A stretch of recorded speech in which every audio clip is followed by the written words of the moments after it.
Welcome back to the Wizard Shop. It's time for more Jag action. Let's get started.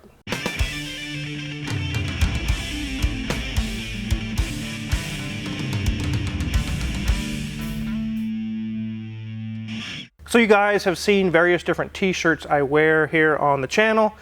There's Terminator, Weyland Yutani from Aliens, Baby Yoda. But today I have one with the Grim Reaper, and he says, "I've got all day. Still waiting, no problem." I kind of like that. I thought it was funny.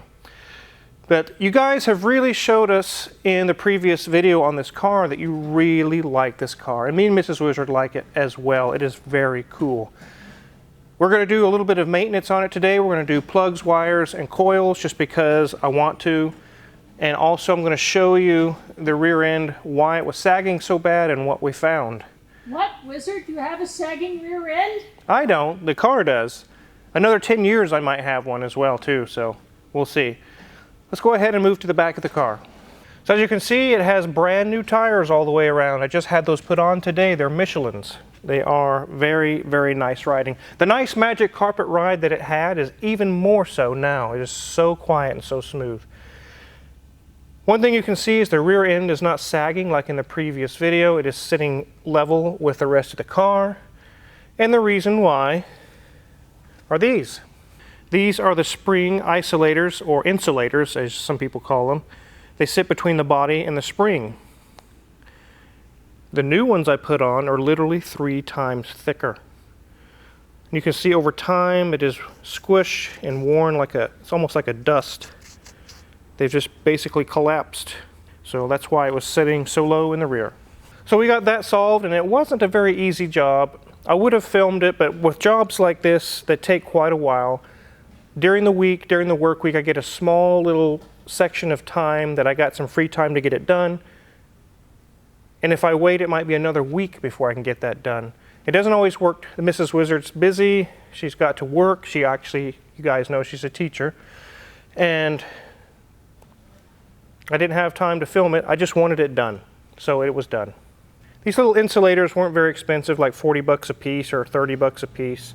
The job would have been a lot more expensive though. It probably would have cost $600 or $700 bucks. It's not a very easy job, as you see in this picture. You have to compress the spring and reach through the wheel well to get to the top and take the top nut off the shock and a whole bunch of work. It's a lot of what I call finger smashing work. It's a type of job that if you don't pay attention or if you don't do it right, you could literally break your fingers. It's that bad of a job. It's not easy. There's nothing up here in the trunk that you can get to the top of the shocks. It's through the wheel well, and you have to compress the spring to get the plate down to even get to it. So it's not a very fun job, but it's done. And these are in the trash. So let's go ahead and move forward to the engine bay. Let's go ahead and open up the bonnet of this beautiful 6-liter V12. I've been noticing when I'm at a stoplight, there's just a slight tiny misfire. And I am betting that these spark plugs, being that it's 83,000 miles on this car, have probably never been changed. They're probably the original wires, original plugs, original coil packs. We're going to show you guys the coil pack situation, how it looks under here. It's actually kind of strange. So I'll go ahead and grab some tools and we'll get started. I've got the 3 little screws out. I loosen up my throttle cable so I can get this off. Give that to Mrs. Wizard. And now we can see in the valley of the engine a very strange ignition setup. It's not like your typical vehicle. I'm going to show you guys what it looks like.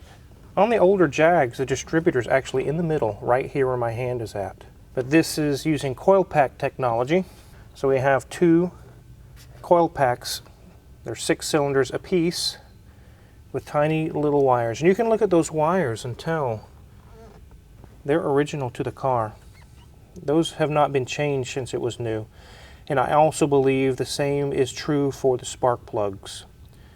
You can see down here by the compressor, there's the plugs. They're on the inside, under the intakes. Most of us that have worked on engines have always taken spark plugs off right next to the exhaust manifolds. They're on the outside of the engine. But the spark plugs on these V12 Jags is in the middle of the engine. 6 down each side. right next to the intake manifolds, not the exhaust. It's a really strange setup. So without further ado, I'll go ahead and get my new parts, my table and everything over here, and we'll get started and take this stuff apart.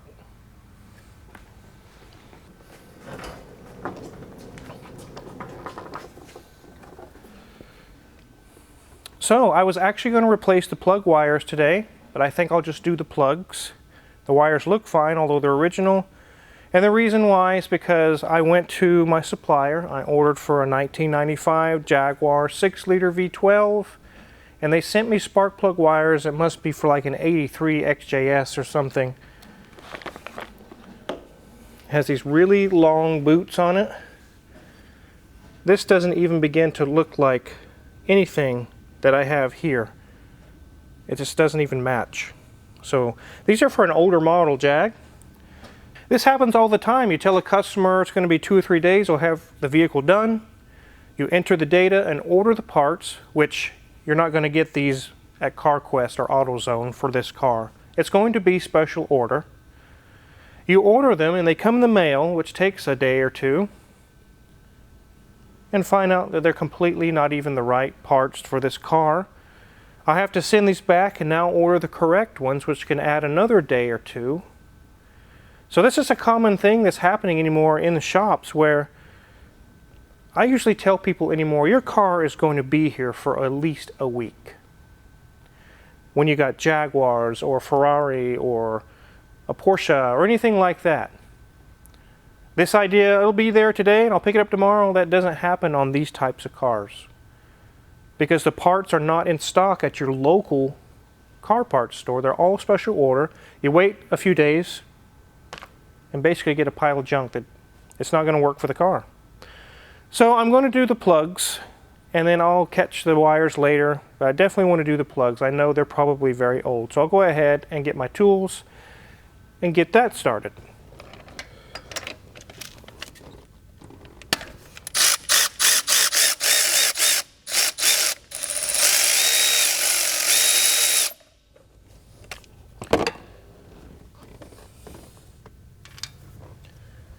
So these look like they have been replaced in the past, but these are just your typical copper plugs is what they're called. They're not iridium or platinum or anything like that. And typically these plugs last 40,000 miles and it's time for new ones. You can see the electrode is a little worn. It's got like a grayish color and it's really almost like tapered. The tip of it comes to a sharp edge. It's just been worn down from age. So I'm going to go ahead and change these out.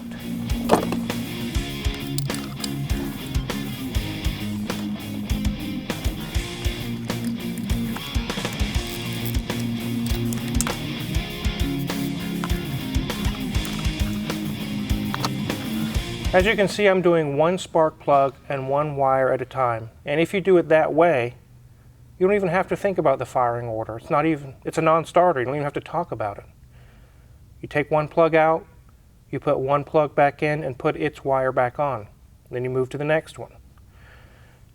I've had apprentices, younger guys in the shop, and I try to show them how to do this stuff. And it may be a Chevy 350 or something really simple. And I say, all right, do one at a time and go ahead and do the plugs and wires. And it never fails.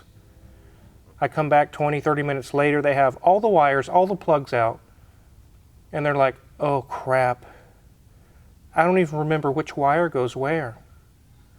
It's like, now you have to waste time and look it all up. I just told you to do one at a time. So, it's one way to save time, is just, if you're just doing plugs only, don't pull all the wires and pull all the stuff apart. Just do one at a time and move on.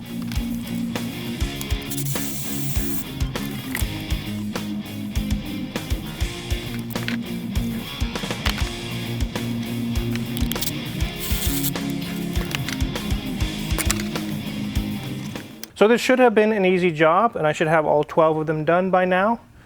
But thanks to the last person that put the plugs in, the third one back on the driver's side is stripped out. When you get to a spark plug that's been stripped or cross-threaded, the damage has already been done. There's no magic trick. So, well, there's a trick you can get that out. No, there's not. You just have to pull the plug out. So I've got a tool just for that. Let me grab it real quick and it will retap and clean the threads on the spark plug hole. So this has the two different sizes. It has the larger spark plugs, which are kind of a classic vintage spark plug, and then it has the standard size. Those are not going to work on the BMWs with the tiny little spark plugs, 14 millimeter. This is standard everyday spark plugs. And I'm going to have to get that tool I just showed you and actually retap it and make it straight again and make it good to go. It's not that hard to fix, but I'm going to have to pull the coils out, pull a whole bunch of stuff apart, and it's not going to be something that we're going to sit here for 6 or 8 hours and film today. So I'm going to go ahead off camera and fix that. This is the reality of a shop, guys. Not everything always goes smoothly. You know, and this is about the time when a customer calls and says, it's been a couple hours, you got those plugs in, right? No. The last guy screwed us on this. One thing I do with my power ratchet is I'll break the spark plug loose and I'll turn it a few turns to make sure it's smooth before I start pulling it out. But on that third one, I got my 2 or 3 turns and it was still tight. So I went ahead and had to get my gold Matco ratchet here and pull it the rest of the way out. And there was little bits of like 2 little pieces of threads on the spark plug, so that's no good. I can save the hole. I can go ahead and retap it with that tool I just showed you. I'll have to do that, like I said, off camera because it's going to be very, very time consuming. There's a lot of YouTubers out there that they can spend a 10 or 12 hour day filming. But Mrs. Wizard has a job, I have a job, we have a shop to run.